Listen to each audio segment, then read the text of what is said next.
Most of us believe today that the amount of stress that we have in our life is impossible to change, that we cannot reduce the amount of stress that we constantly have.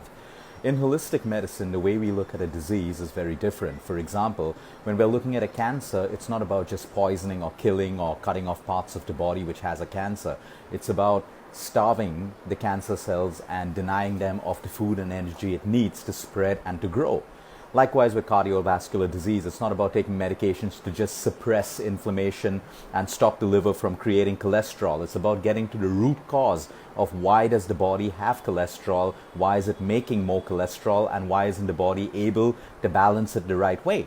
Likewise with diabetes, we're constantly looking at fluctuating sugar levels, and we're talking about foods which are good for sugar levels and bad for sugar levels. But when you want to look at the root cause of it, no one's going to the pancreas to find out why aren't my pancreas producing the right amount of insulin. What is stopping my pancreas from producing the right amount of insulin, or from my cells behaving in a way where they can accept insulin? Anyway, when it comes to stress, it's actually the same analogy. We're not looking at the root cause of what our stress is all about. And we may have many, many, many different reasons. It could be relationships, it could be health problems, it could be finances, it could be careers and ambitions, and just so many things. Everyone has their stress, everyone has their reasons. But when we look at controlling our stress versus getting to the root cause of what causes our stress, it's extremely important to know that yes, we can reduce the amount of stressors that we have in our day. There are certain things that we may not be able to control, like traffic. We may not be able to control that. We may not be able to control a promotion happening at work. There are many things which are uncontrollable. But when we look at the root cause of most of our stressors, we find that we bring on most of our own stress. And we constantly live in this illusion that small things that cause us stress are impossible to change. So let me start off with a little story. I think we would have all heard of the story at some point of our life, but the reason why I like sharing this and constantly reminding myself of this story is because if you can practice this and understand this, it is liberating. It gives you that true freedom. Most of us think we're free, like we're living in a free country, but we're almost all imprisoned with our own thoughts, imprisoned within our own emotions, and that keeps controlling us and causing more stresses. So there was a couple, a husband and a wife, and they had a donkey. They had to take this donkey across 4 villages. So the husband sat on the donkey and the wife walked beside him. As they passed through the first village, the villagers looked and said, "Oh, look at that cruel husband sitting on the back of the donkey while the wife walks at the side." The couple heard this, and the husband got off the donkey and the wife got onto the donkey. And as they passed through the next village, people in the village started talking again, saying, "Oh, look at that wife. She's so cruel. The poor husband has to walk and the wife is sitting on the donkey." The couple heard this and the wife got down from the donkey as well. Then they both decided that we should both sit on the donkey. So the husband and wife sat on the donkey, and as they walked through the third village, people again spoke and said, "Oh, look at the cruel couple. The poor donkey must be so tired and they're both sitting on his back." So the couple got down and decided that they would just both walk at the side of the donkey. And as they walked through the fourth village, the villagers still spoke, the people still spoke, and this time they said, "Oh, look at those ignorant people. They have a donkey and they're not even sitting on the donkey's back." And what you learn from this story is that no matter what you do, no matter what you say, you cannot please everyone. And what's happening in society today is we're constantly, subconsciously or unconsciously, trying to please everyone by being someone we're not. And that itself is the biggest stressor. I'll give you an example. People have social calendars that compromise the way they sleep at night, the time that they sleep. So many people who socialize, and I know this because when they come to me for consults and counseling and all of that stuff, their social calendars are the reason they cannot be healthy. It's the reason they don't have time for themselves. It's the reason they don't have time for their own families, because they constantly have some event or some function every night, every weekend, every night. And when I ask them, why don't you just say no? They just can't say no because for so many other reasons. They'll say, "Oh, but this person will feel bad, that person will feel bad." I said, what about you? If you're going for a function or you're going to socialize, you should go truly with your heart open to enjoy everything, not going because you have to go, because it's a social commitment. So you see, that's exhausting by itself. That's a stressor. And then people are like, "Oh, I can't do anything this week because I'll be socializing this entire week."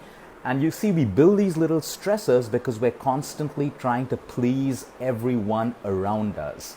And the more and more we continue to maintain this facade of falseness, it's exhausting. It becomes a stressor. We can't even look forward to a week where we can come home at a fixed time, go to bed at a fixed time, have this little routine that we spoke about, because there's constantly something happening in our life. Now, if you choose to do it, absolutely fine, willingly from your heart. But if it becomes a commitment that you have to do it because people will think of you as something else, it's an issue. And that's where our self-worth comes in. All of us have something called self-worth.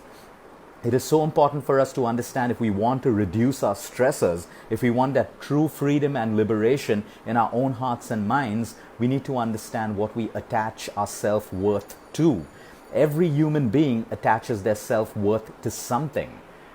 Now, that something is very important, because if that something keeps changing, your self-worth and the way you feel about yourself constantly keeps changing. So if we constantly attach our self-worth to what someone thinks of us, that's going to constantly be changing, which means your self-worth keeps changing, which means your emotions, your disappointment, and your expectation all constantly keeps changing. So for example, if we attach our self-worth towards a particular designation in a company, and if we don't get it, that means we are not worth it. That's our self-worth. Self-worth, it's about how you feel about yourself, how worthy you feel about yourself, not about how other people feel about you. And that is so important, because so many men and women go through an entire life of relationships attaching their self-worth to the love of another person. It's absolutely right. An enriching relationship, an enriching job and career can make us feel good about ourselves, and that is true. But not to the extent that we attach the way we feel, which is our self-worth, with an emotion or someone else. There are people over there just waiting to be appreciated and acknowledged and valued. And that is true, as every human being looks for appreciation, looks to be acknowledged, and looks to be valued. If you look at everything that we do, it revolves around being appreciated, being acknowledged, and being valued. But when we start attaching our self-worth to what everyone else thinks about us, that's the biggest stressor we build. So when we constantly encourage our children to become a doctor or an engineer, something that they don't want to do, they do it to please, us as parents, or please people. And today you see it, most of them, they study and they realize it's not their line, and they end up doing something totally different. So we have to start understanding introspection and understanding what we attach our self-worth to. Is it love from another person? Because if it's that, if your entire self-worth is dependent on someone's love and appreciation, you're constantly going to go through ups and downs in life. When the appreciation is good, you're going to feel happy. When the appreciation ends, or the love ends, you're going to go into this complete spiral down. So it's good to have, because like I said, enriching relationships, jobs, careers, partners makes us feel good. And that's all about having a great relationship and feeling good about ourselves, whether it's at work, whether it's in a family, it's your mom, your dad, your sisters, your lovers, whoever it is. But you have to look inside first to find out your self-worth and what you attach it to. And you can only attach it to the way you feel. What are the little things in life that truly make you feel happy? Because we'll have fancy cars, we'll have great houses, we'll have great social circles and exotic holidays and all of these things that we attach our self-worth to, but they end at some point, or we got to constantly keep doing more and more and more of all of that stuff just to feel good about ourselves. As human beings, we should be able to feel alone and good with ourselves all the time. If we're home one evening, we shouldn't have to feel that I need to go out for a drink every single night just to feel good about myself in the name of socializing and all of that stuff. Like I said, if you're truly doing it and it brings you complete true joy, go ahead and do it. So sometimes it's not about just getting rid of stress and meditating stress away. It's about understanding what are these little things that we do that causes us stress. So if you can say for the next 2 weeks, I just want to come home, have a routine, spend some time with my family, or do the things that you truly love without your social commitments coming in between, that's when you can say that your self-worth is attached to the things that truly mean something to you. And the more we start doing that, the more we start being who we truly are, which means it's okay to say no to a party. It's okay to say no to someone. If we're constantly looking to please everyone, I can promise you one thing. You will not be able to please everyone at all in this lifetime. The things that you do, some people may like it, some people may criticize it, some people may run you down. You just got to move forward. If your intention is right, your passion is strong, you got to move on without looking left and right. You got to stay on your path and move forward. Every time someone says something to you that brings you down, if it pulls you back like an anchor in your life, it's because your self-worth is attached to what people think of you. And that is one of the biggest stressors that we see today.